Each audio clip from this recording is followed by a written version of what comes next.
Hello दोस्तों, मेरा नाम है अरुण कुमार। एक बार फिर से नीट स्टडी यूट्यूब चैनल में आपका स्वागत है। आज हम लोग बीबीए सेमेस्टर 1 हिस्ट्री का काफ़ी इंपॉर्टेंट प्रश्न देखेंगे। यह प्रश्न हिस्ट्री मेजर और माइनर दोनों के लिए काफ़ी इंपॉर्टेंट है। तो देखते हैं हम लोग आज का प्रश्न। आज का हमारा प्रश्न है मौर्य प्रशासन पर प्रकाश डालें। मौर्य प्रशासन पर प्रकाश डालें। तो सबसे पहले हम लोग मौर्य प्रशासन या मौर्य वंश के बारे में थोड़ा सा परिचय लिखेंगे। परिचय में हम लोग लिखेंगे मौर्य वंश का संस्थापक चंद्रगुप्त मौर्य था। मौर्य वंश का शासन लगभग 322 से 185 ईसा पूर्व तक चला। इसकी जानकारी हमें मेगास्थनीज की इंडिका और कौटिल्य के अर्थशास्त्र से मिलती है। मौर्य शासन की रीढ़ चंद्रगुप्त की शासन व्यवस्था थी, जिसे सुसंगठित ढंग से चलाने के लिए कई भागों में बांटा गया था। तो जो मौर्य वंश है या मौर्य साम्राज्य है, इसके संस्थापक चंद्रगुप्त मौर्य को माना जाता है। मौर्यों ने लगभग 322 से 185 ईसा पूर्व तक शासन किया, यानी कि इनका शासन लगभग 137 वर्षों तक चला। इसकी जानकारी हमें मेगास्थनीज की इंडिका और कौटिल्य के अर्थशास्त्र से मिलती है। वैसे मौर्य वंश या मौर्य साम्राज्य के बारे में जानकारी के कई स्रोत है, जैसे विशाखादत्त के मुद्रा राक्षस। इसके अलावा जैन धर्म और बौद्ध धर्म के कुछ ग्रंथों से भी मौर्य वंश के बारे में जानकारी मिलता है। लेकिन यहाँ पर मेगास्थनीज की इंडिका और कौटिल्य के अर्थशास्त्र से मौर्य प्रशासन के बारे में हमें जानकारी मिलता है, इसलिए यहाँ पर ये दोनों इंपॉर्टेंट है। ठीक है, आगे है मौर्य शासन की रीढ़ चंद्रगुप्त की शासन व्यवस्था थी, जिसे सुसंगठित ढंग से चलाने के लिए कई भागों में बांटा गया था।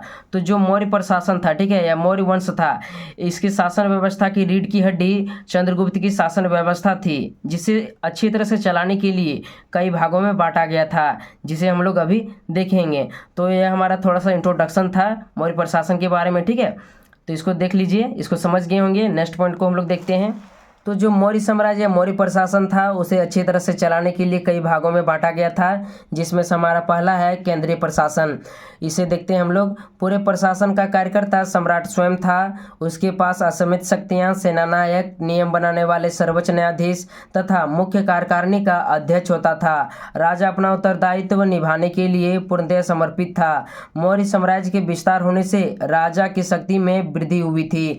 तो जो मौर्य साम्राज्य था, ठीक है, वह उत्तर भारत से लेकर दक्षिण भारत तक, पूर्व से लेकर पश्चिम तक एक बड़े क्षेत्रफल में फैला हुआ था। तो इतने बड़े साम्राज्य को चलाने के लिए उसे कई भागों में बांटा गया था, जिसमें से पहला है केंद्रीय प्रशासन। केंद्रीय प्रशासन का मतलब है कि इतने बड़े साम्राज्य का जो मेन शासक था, ठीक है, वह राजा ही होता था। राजा अपना उत्तरदायित्व निभाने के लिए जनता के प्रति पूर्णतः समर्पित होता था। ठीक है, उसके पास असीमित शक्तियां होती थी, सेनानायक था। इसके अलावा सर्वोच्च न्यायाधीश और अन्य विभागों की जो भी कार्यकारिणी अध्यक्ष थे, ठीक है, वे सभी थे उसके पास। तो केंद्रीय प्रशासन का सीधा मतलब है कि जो इतना बड़ा साम्राज्य था, ठीक है, उसका एक लौता यानी कि जो मेन शासक था वह राजा ही होता था। तो ये हमारा पहला पॉइंट है केंद्रीय प्रशासन। नेक्स्ट पॉइंट हम लोग देखते हैं। दूसरा पॉइंट हमारा है मंत्रिमंडल।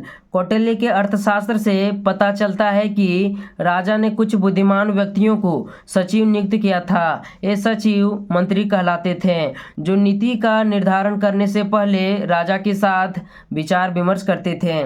तो जो मौर्य प्रशासन था, ठीक है, वहाँ पर एक मंत्रिमंडल मौजूद होता था। कौटिल्य के अर्थशास्त्र से पता चलता है कि मौर्य साम्राज्य में जो भी राजा होते थे, वह कुछ बुद्धिमान व्यक्तियों को अपना सचिव नियुक्त करता था। ये सचिव मंत्री कहलाते थे। ठीक है, इन मंत्रियों का एक मंत्रिमंडल होता था, जो किसी भी नीति या नियम को लागू करने से पहले राजा के साथ विचार विमर्श करते थे। तो यह मौर्य प्रशासन का दूसरी विशेषता हो गया मंत्रिमंडल, यानी मौर्य प्रशासन में मंत्रिमंडल मौजूद थी। ठीक है, तो ये दूसरा पॉइंट हमारा था। तीसरा पॉइंट हम लोग देखते हैं। मौर्य प्रशासन का तीसरा भाग हमारा है प्रांतीय प्रशासन। कुशल प्रशासन चलाने के लिए मौर्य साम्राज्य कई प्रांतों में बटा था। अशोक के समय में यह 5 भागों में बटा था। तो जो मौर्य साम्राज्य था, ठीक है, वह बड़े क्षेत्रफल में फैला हुआ था। तो इतने बड़े साम्राज्य को चलाने के लिए मौर्य साम्राज्य को कई प्रांतों में बांटा गया था। ठीक है, अशोक के समय में यह 5 भागों में बटा था, जिसमें हमारा पहला है उदीच्य उत्तरापथ, इसकी राजधानी तक्षशिला थी। दूसरा है अवंती, जिसकी राजधानी उज्जैनी थी। तीसरा हमारा है कलिंग, जिसकी राजधानी तौसाली थी। चौथा है दक्षिणापथ, जिसकी राजधानी स्वर्णगिरी थी। और पांचवा है प्राची, जिसकी राजधानी पाटलिपुत्र था। तो जो मौर्य साम्राज्य था वह कई प्रांतों में बटा होता था। ठीक है, जिसमें से अशोक के समय में यह 5 भागों में बटा था, जिसे आप यहाँ देख सकते हैं। इसके अलावा ये हमारा एक यहाँ नोट है, इसको भी देख लीजिए। प्रांतों के शासक राष्ट्रपाल कहलाता था। तो मौर्य प्रशासन में जितने भी मतलब प्रांत होते थे, ठीक है, उन प्रांतों में जो भी शासक होते थे उनको राष्ट्रपाल कहा जाता था। तो इसको भी आप ध्यान में रखिएगा, ठीक है। तो ये हमारा तीसरा पॉइंट था, प्रांतीय प्रशासन। नेक्स्ट पॉइंट को हम लोग देखते हैं। मौर्य प्रशासन का चौथा भाग हमारा है स्थानीय शासन। मौर्य प्रशासन में प्रांतों को जिलों में बांटा गया था। शासन की इस इकाई को स्थानीय शासन कहा जाता था। इस शासन व्यवस्था के लिए स्थानिक जिम्मेदार होता था। उसके अधीन 800 ग्रामों या गांवों का शासन होता था। तो जो मौर्य प्रशासन था वहां पर स्थानीय शासन की व्यवस्था थी। मौर्य प्रशासन कई प्रांतों में बटा था। इन प्रांतों को कई जिलों में बांटा गया था, ठीक है, जहां पर स्थानीय शासन लागू होती थी। इन स्थानीय शासन के लिए जो वहाँ स्थानिक जिम्मेदार होता था, ठीक है, यानी कि वहाँ के स्थानीय लोग ही जिम्मेदार होते थे, जिसके अधीन 800 ग्रामों या गांवों का शासन होता था। तो ये हमारा चौथा पॉइंट था, स्थानीय शासन, यानी मौर्य प्रशासन में स्थानीय शासन की व्यवस्था थी, ठीक है। नेक्स्ट पॉइंट हम लोग देखते हैं। मौर्य प्रशासन की 5वीं विशेषता हमारा है नगर प्रशासन। नगर प्रशासन की जानकारी हमें मेगास्थनीज की इंडिका से मिलती है। उनके अनुसार जिला कई नगरों में विभक्त था। नगर का शासन 30 सदस्यों का एक मंडल चलाता था। यह मंडल 6 समितियों में विभक्त था तथा प्रत्येक समिति में 5 सदस्य होते थे। तो जो मौर्य साम्राज्य है वहाँ पर नगरीय प्रशासन की भी व्यवस्था देखने को मिलती है। इसकी जानकारी हमें मेगास्थनीज की इंडिका से मिलती है, ठीक है। उनके अनुसार जो भी नगर थे वहाँ पर 30 सदस्य होते थे। यह 30 सदस्य 6 मंडल में विभक्त होता था और प्रत्येक मंडल में 5 सदस्य होते थे। कुल मिलाकर यही 30 सदस्य पूरे नगरीय प्रशासन को चलाते थे। तो मौर्य प्रशासन में नगरीय प्रशासन की भी व्यवस्था देखने को मिलती है। तो ये हमारी 5वां विशेषता था। नेक्स्ट पॉइंट को हम लोग देखते हैं। छठा पॉइंट हमारा है सैनिक प्रणाली। मौर्य प्रशासन को चलाने के लिए 6 लाख पैदल सैनिक, 30,000 घुड़सवार सैनिक, 9,000 हाथी तथा 8,000 रथों को शामिल किया गया था। इस प्रकार से मौर्यों के पास एक विशाल सेना थी।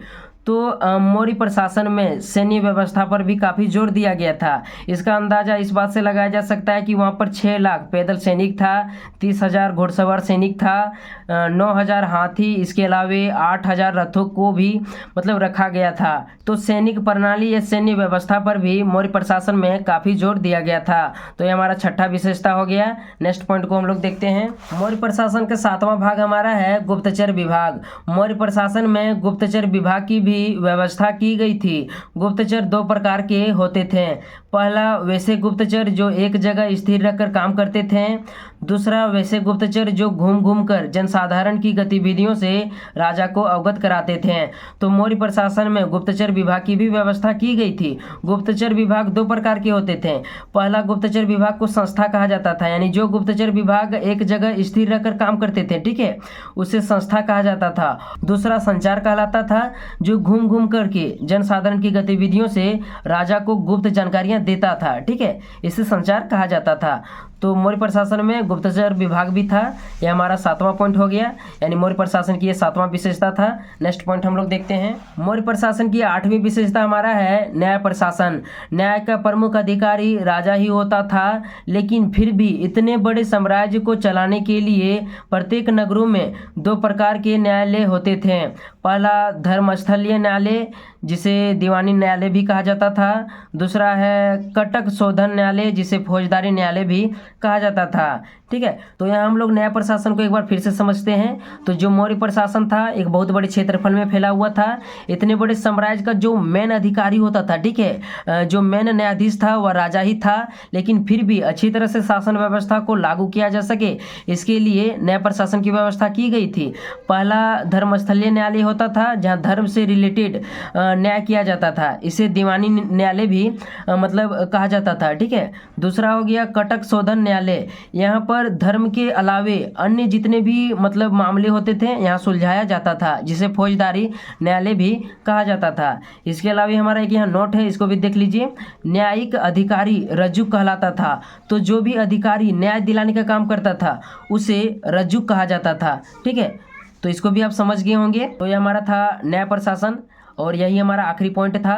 आशा करते हैं मौर्य प्रशासन को आप अच्छी तरह से समझ गए होंगे। तो चैनल बने तो चैनल को जल्दी से सब्सक्राइब कर दीजिए। बाकी सभी का आंसर चैनल में मिल जाएगा, जाकर उसको देख लीजिए। मिलते नेक्स्ट वीडियो में, तब तक के लिए धन्यवाद।